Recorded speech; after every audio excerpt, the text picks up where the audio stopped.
If you don't know who Phinehas is, you should definitely get on that because they are an insanely talented band. I saw the sun, but the bitter weeds grow. I fear I heaven above for the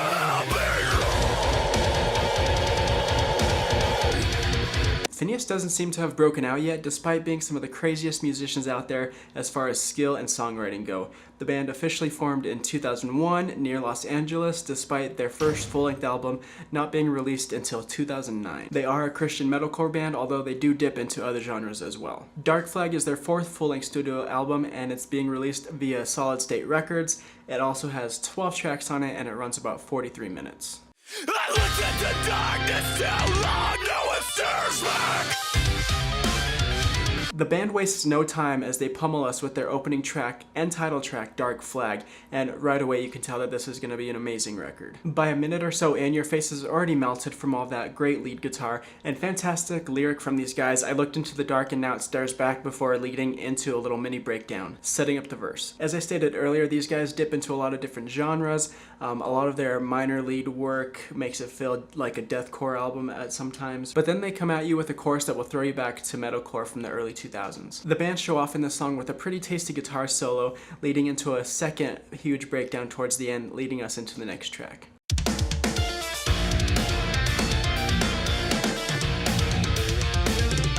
Burning Bright. I can already tell you that it's going to be hard to choose a favorite from this album. This track has this beautiful tapping lead guitar work that is reminiscent of a lot of era material, and the band shows us their soft side for the first time on this album as they tug on our heartstrings during the guitar solo. The chorus is a hopeful and epic one, and they actually treat us to two guitar solos in the song.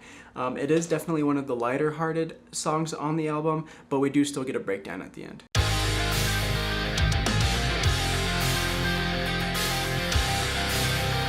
I Saw the Bombs Fall starts off with some more uplifting vibes, and again, I've got to give them some props for their clean singing. With their album Till the End, I felt like it was the instrumentation that made them feel like an older metalcore band, and the vocals felt a little more modern, but it's kind of flipped on its head with this album for me.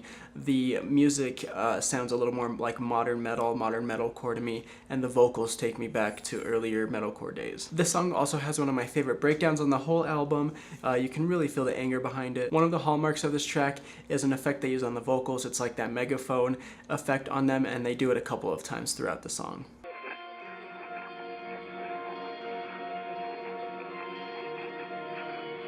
The 38th Parallel is just an instrumental track, but a little bit of a history lesson here. The 38th Parallel is what separates North and South Korea, and so it could definitely be referencing the Korean War, as this whole album's theme really centers around human rights and the value of human life.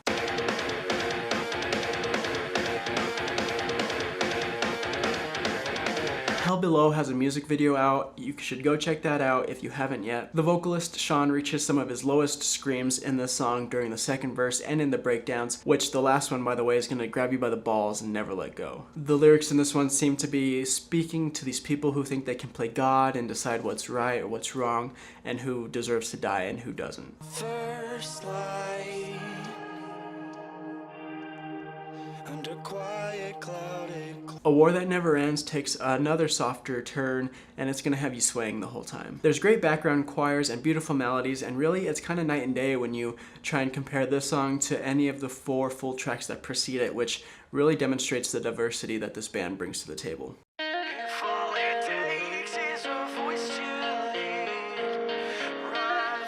Break the Earth has a lot of interesting and unique aspects behind it. First of all, it's Southern gospel influenced, and you really see that in the lead guitar work. And the message behind the song is the yearning for a modern day Moses to kind of come and save the North Korean people from the Kim dynasty. The lyric "Move a Mountain in Me" translates to me as like inspire me to do something great and help someone other than myself. I love when they introduce that softer section again towards the end of the song. Great groove and environment they create here with that super gospel-y section that leads into the end of the song with the background church choir. I don't think a lot of bands could pull that off. Is there a power without or within? Hope isn't grown, hope is awakened. The band continues with their biblical themes with their next song, My Rosary, and some of my favorite lyrics pop up on this track, where he screams, "Hope isn't grown, hope is awakened." Kind of saying that everybody has hope within them, And you can't really like make somebody hope something, but you can help bring that hope to light. More great lyrics and singing in this track, accompanied by a trick-laden guitar solo.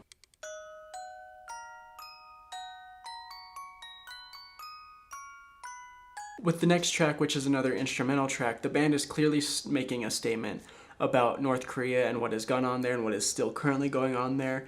The song is called The Arduous March, which is the name that was given to this time in North Korea between 1994 and 1998. There's this big economic crisis. I just love it when there's this backstory and historical references that bands make in their music.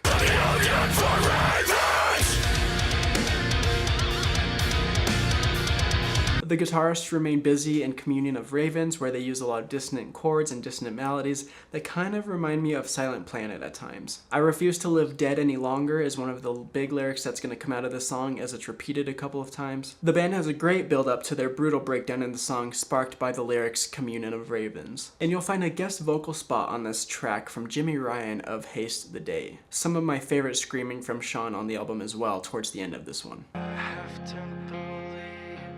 Something better awaits.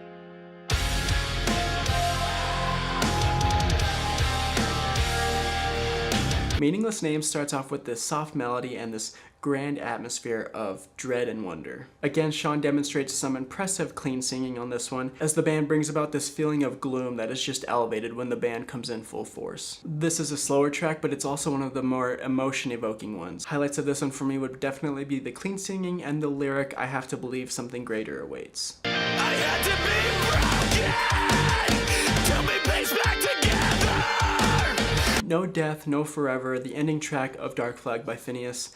It's definitely not one of the more brutal sounding tracks like some of the earlier ones, but it's still gonna knock you off your feet. There's a huge minute-long intro that's pretty much just a volume swell, but it still does a great job of setting up the fact that this is the end of the album. The band gives us one of the bigger sounding choruses on the album, and some more great lyrics like, I wear my scars like a crown, I had to be lost to be found. The constant double bass during the verses keep the energy up, while the slowed down choruses have you wanting to scream along at the top of your lungs. This final track has everything you'd want from these guys, that epic chorus, the double bass, the guitar solo, and even a breakdown, although I will say that this breakdown in the ending track was kind of underwhelming.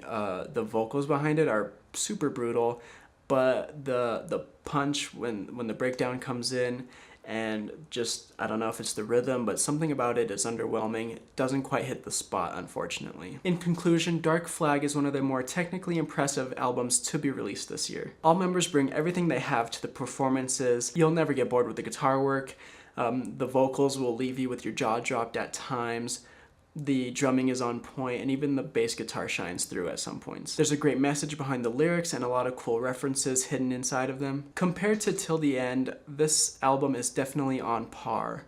I still need to let it sink in a little bit to decide whether it's better than Till the End or not, especially given how amazing that record is as well. So it'll be interesting to see how it compares after a little bit. My favorite tracks are probably the opening track, Dark Flag, and Communion of Ravens, and I'm really not going to choose a least favorite song for this album because all these tracks are impressive outcomes of the band's efforts. So guys, I want to know what your favorite tracks on the album are. What did you think? What did you hate? And also, if you liked the album, go ahead and grab it in the description below from Amazon. It'll really help the channel out. Find me on social media, also in the description below. Also, let me know what your favorite breakdown or breakdowns of the year have been, and I may credit you in a video I'm putting together for breakdowns of the year. It's going to be amazing, and I think it would be pretty cool to have you guys contribute as well. So keep that in mind, comment if you think of anything. Go ahead and check out some other videos, and let's just discuss this amazing year of music that has been gifted to us from the metal gods.